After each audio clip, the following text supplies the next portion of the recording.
بسم اللہ الرحمن الرحیم۔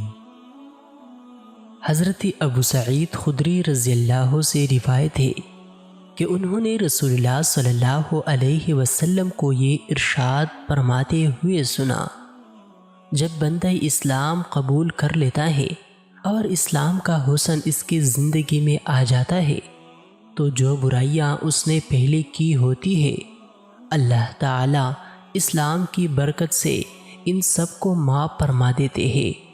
اس کے بعد اس کی نیکیوں اور برائیوں کا حساب یہ رہتا ہے کہ ایک نیکی پر 10 گنا سے 700 گنا تک ثواب دیا جاتا ہے، اور برائی کرنے پر وہ اسی ایک برائی کی سزا کا مستحق ہوتا ہے۔